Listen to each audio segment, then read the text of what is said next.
Sa Caloocan City, isang dental clinic ang minanmanan ng Philippine National Police o PNP at Philippine Dental Association o PDA. Dahil ang on-duty raw na dentista rito nagsasagawa ng mga dental procedure kahit hindi siya lisensyado. Ayos sila. Wala lang kayong diabetes or high blood. Wisdom to, kailangan pa po ng x-ray. At ang mga aparatong ginagamit sa mga pasyente, marumi at hindi raw sterilize. Nako, delikado yan, ma'am. Matagal na naming binabantayan ito mula nung first quarter of 2023 na magkaroon kami ng report na meron nga pong isang dental clinic sa Caloocan na wala pong lisensya yung dentista. At simula po noon, kumuha po kami ng PRC certificate at PDA certificate para po ma-verify kung ang taong sinasabi ay talagang wala pong lisensya. At ang natuklasan po namin ay siya po ay wala po talagang lisensya. Kasama ang resibo, tumungo ang PNP Criminal Investigation and Detection Group o CIDG Kamanava sa itinuturong dental clinic. Agad silang nagkasa ng surveillance, positive. Pagpasok pa lang sa clinic, bumungad na agad sa kanila ang target na si Marilu Layag. Name, address, Maya-maya pa, agad na isinalang ni Doc ang pasyente para sa dental prophylaxis o cleaning procedure ng mga ngipin. Say ah! Doc, ba't tingnan itong eto lang, yung ngipin dito kung pwedeng bunutin? Ayos sila. Oo. Wala lang kayong diabetes or high blood. Wisdom to, kailangan pa po ng x-ray. Pero teka, Doc, ganyan lang talaga ang OOTD mo? Feel at home yarn? Walang suot na proteksyon o lab gown si Doc? Di wala rin siyang suot na hand gloves habang kinakalikot ni Doc ang bibig ng pasyente. At ang ilang dental tools, bakit may dugo? Ito po ay hindi naaayon sa standard na hinihingi ng Department of Health. At the same time, ang pasyente pwede po ding makakuha ng infection mula din po sa nag-ooperate na dentista. Dahil po, hindi po sila parehong protektado ng mga face mask, head cap, gloves, PPE.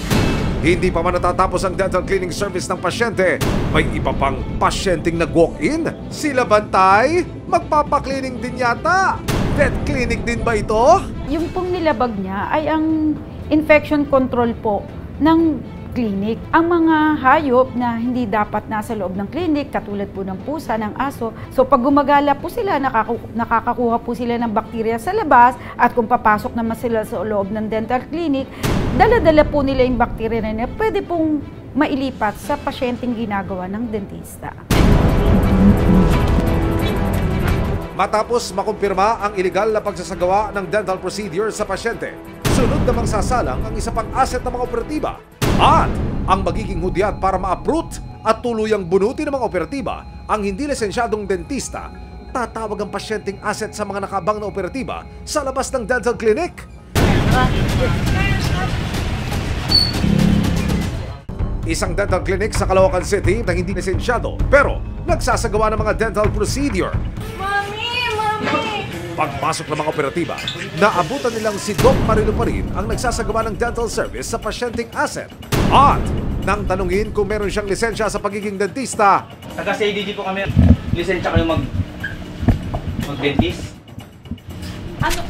Ano yung pinsan po?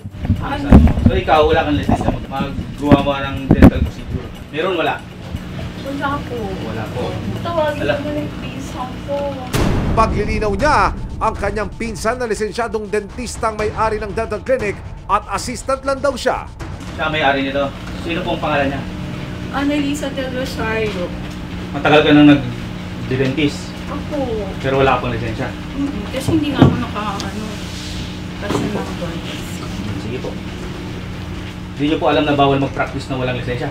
Hindi kasi yung pinsan ko po yung Agad na inaresto ang akusado at binasakan ng kanyang mga karapatan. Na-arresto na namin kayo, mga CIDG kami. CIDG Kamanava, Northern TFU. Babasahin namin kayo ng karapatan nyo. May karapatan kayong manahimik, magsawalang kipo. Ano man sabihin nyo ay maaaring gamitin laban sa inyo sa anumang hukuman. Nakaintindihan yung mga karapatan nyo? Ngayon, dadalhin muna namin kayo sa opisina. Pero bago yun, i-confiscate muna namin itong mga ebidensya yun. Napag-alaman din ng mga otoridad na 11 taon na siyang nagsasagawa ng illegal na dental procedures. Depensa naman niya. Siyempre, graduate ako eh. Pag-graduate ka, doktor ka na. Yes. Kaya lang hindi ako pwede mag-put up ng sarili ko kasi wala nga ako lisensya. Kaya akong assistant nga lang ako. Pero pwede akong gumawa. Yung Bulls wala, Bulls? under provision ng pinsan ko. Pero kanina po, Dok, wala siya ano? Kanina. Yes, syempre. Wala kayong ina-assist. Kayo mismo gumagawa. Kasi nga, nagkakagal nga din po ako ng pagka-dentist. Ayon sa Philippine Dental Association o PDA, maigpit na pinagbabawal ang anumang pagsasagawa ng mga dental procedure, lalo na kung hindi lisensyado sa pagiging dentista ang gagawa nito. Ang dentistang nahuli, walang naipakitang lisensya. Remember, under the law, only the dentist ang may karapatan na humawak ng bibig ng pasyente as a dentist. Hindi yung mga, mga estudyante, yung mga illegal practitioners, sinasabi nila na graduate naman sila. But we are talking about the license, the board passer. Kailangan din sundin ang dental standard bago makapag-operate ng isang dental clinic at tumanggap ng pasyente. This is the type 2 attire that we use. Yung normal day namin sa dental clinic. Ito hindi po namin napansin ito dun sa dental office na pinuntahan namin with the entrapment operation. And everything you see here, everything is disposable. Agad namang kinumpiska ng mga otoridad ang mga dental equipment. Hindi kasama. Hindi, tauhan niyo to dito, ha? Makapasok. Ba't kayo nasusunod sa amin? Dinala rin ang suspect sa CIDG Kamanava. Pagdating sa istasyon ng pulis, nag-aabang na ang PDA. Lagot! Wala na talagang lusot, ma'am! Kasi po, kayo po ay lumabag sa batas. There are consequences for that. Even your cousin will suffer the consequences of disobeying the law. Ganun po man po, bingi po ako ng sorry sa inyo. Sa tagal niyo po nagpa-practice, ang dami niyo na po sa aming ang dami na po naming nalugi. Hindi naman tatanungin sa inyo ng pasyente niyo pag nakapasa kayo o ilang beses kayo nag-board exam eh. Ang importante yung lisensya. Ang importante yung nakapaskil sa dingding mo. Already naman po ako na bawal yung kaso. Siyempre, kailangan ko po rin para sa pamilya ko. Pero siguro, since na huli na ako, stop na lang mo.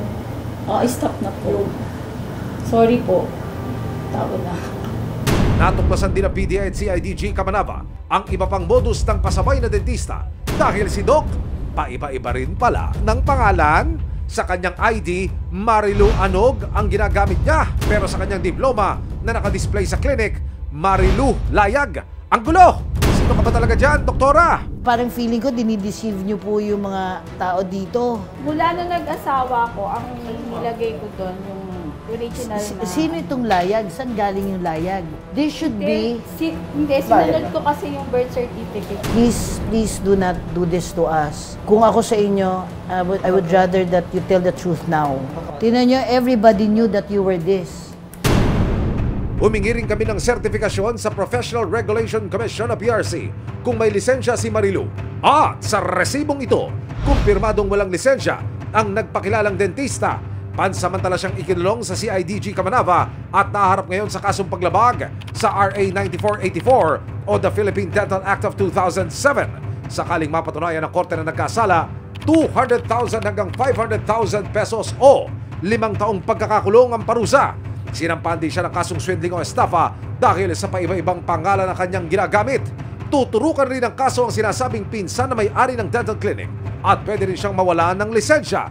Under the 9484, yung accessory and crime or yung dentist na nag-allow na magamit yung clinic niya as front ng pagiging illegal practitioner niya ay the same penalty and na makukuha niya.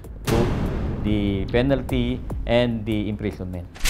Pinuntahan ng resibo ang sinasabing may-ari ng dental clinic para kunin ng pahayag. Pero hindi siya umarap sa amin.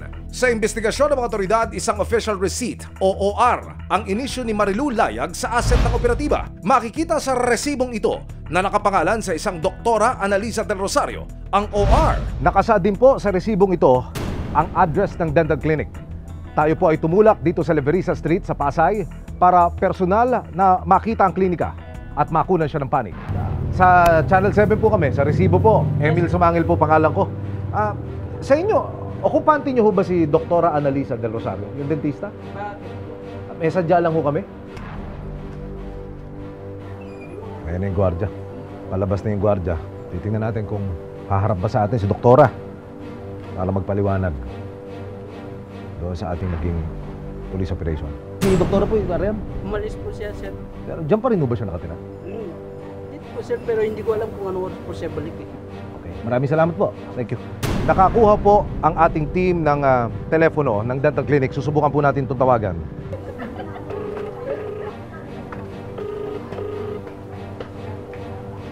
Wala sumasagot.